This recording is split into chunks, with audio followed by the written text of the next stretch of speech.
How can you go from the great one to his Airness through baseball's smartest man and a bunch of idiots? Find out next on Hall of Fame Connections.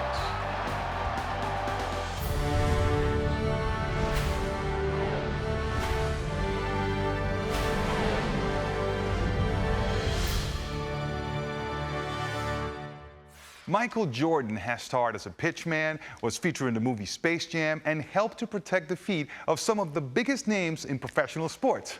He was a pretty good basketball player, too.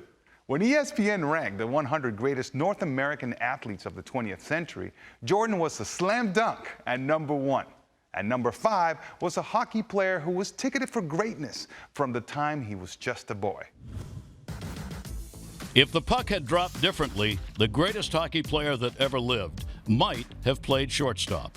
Growing up, Wayne Gretzky would fall asleep listening to baseball games on the radio and dream of playing shortstop for the Tigers. In real life, however, he stuck to the ice and redefined the sport of hockey. But number 99 remains linked to baseball through the T206 Honus Wagner card, the holy grail of baseball card collecting.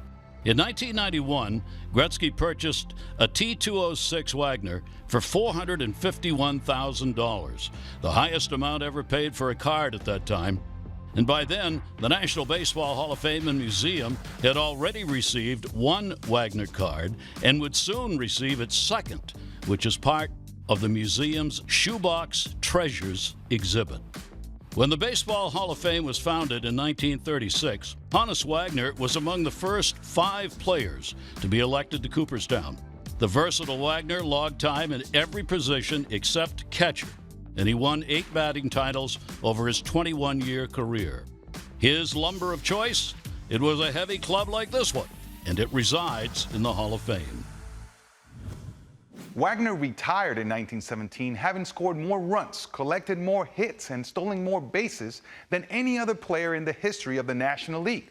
Validation, no doubt, for the man who signed Honus Wagner to his first professional contract. Ed Barrow was the owner of a minor league team in Paterson, New Jersey, when he brought Wagner out of the backwater minors to a top-level Paterson Silk Weavers team in 1896. Barrow's eye for talent helped him become a major league manager.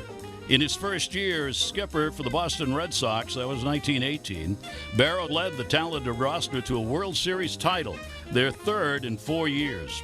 That championship season was also notable because of a bold move made by Ed Barrow, converting the standout pitcher Babe Ruth into a star outfielder. Not long after, Red Sox owner Harry Frazee got even bolder by selling the Babe's contract to the New York Yankees. Barrow would soon follow Ruth to New York as a Yankees executive, and together they would set the standard for a tradition of excellence in the Bronx. While the Yankees were routinely finishing first, the Red Sox were profoundly cursed. Decade after decade passed without a Red Sox title, and fans became convinced that the sale of the Babe was responsible for what became known as the curse of the Bambino. But just when it seemed like things couldn't possibly get worse, along came the idiots. Coined by center fielder Johnny Damon, the name Idiots wasn't just a reference to the long hair and unique cast of characters on the 2004 Red Sox. The team saw themselves as too young and too stupid to care about the 86 years of heartbreak that the franchise had endured prior to that season. Got him!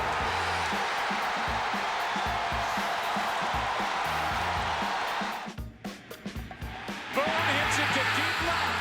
That might send the Yankees to the World Series. Ball game over. American League Championship Series over. And if Boston's track record didn't matter, then neither did the fact that no team had ever come back from a 3-game to none deficit in postseason history. All it took to conquer the curse of the Bambino was the single greatest comeback in the history of the game against their biggest rival. After dropping the first 3 games in the ALCS, the Sox won 4 in a row against the Yankees, and then swept the St. Louis Cardinals in the World Series just for good measure. Red Sox fans have longed to hear it. The Boston Red Sox are world champions. The ball from that final out is safe and sound in the Hall of Fame's collection. Doug Mankiewicz made sure of it. Even a team of idiots needs someone bright at the helm. For the 04 Red Sox, it was manager Terry Francona. When Tito first arrived in Boston that season, he had yet to lead a big league team to a winning record, but he had found success as a manager in the minors. Back then in 1994, he wasn't just managing a ball club, he was managing a media circus. At just 31 years old and fresh off an historic championship three-peat, arguably the greatest basketball player of all time swapped his number 23 Chicago Bulls jersey for number 45 on the Chicago White Sox affiliate AA Birmingham Barons. But this was no publicity stunt. Michael Jordan was now a baseball player, and Terry Francona and the rest of the Barons coaching staff were convinced that he could make it to the majors, especially after he recorded 51 RBIs and 30 stolen bases in 1994.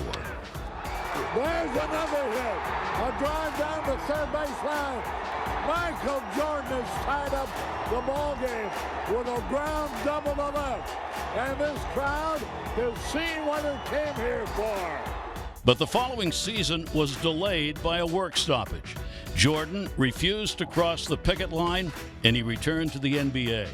One of his bats made the trip to Cooperstown, where it is part of the whole new ball game exhibit at the museum. Back with the Bulls, Jordan would enjoy a repeat three-peat, but that's a story for a different show and a different Hall of Fame. For now, I think it's safe to say that we've covered all the bases, and the hoops, and the goals, and the idiots. If you want to learn more about the people, places, and artifacts in this episode, go to baseballhall.org, where you can plan your visit to the National Baseball Hall of Fame and Museum in Cooperstown, New York, and discover your own connections to the game. Thanks for watching. For more incredible stories, check out our after show, Hall of Fame Connections Extra Innings. And don't forget to subscribe. Plagada!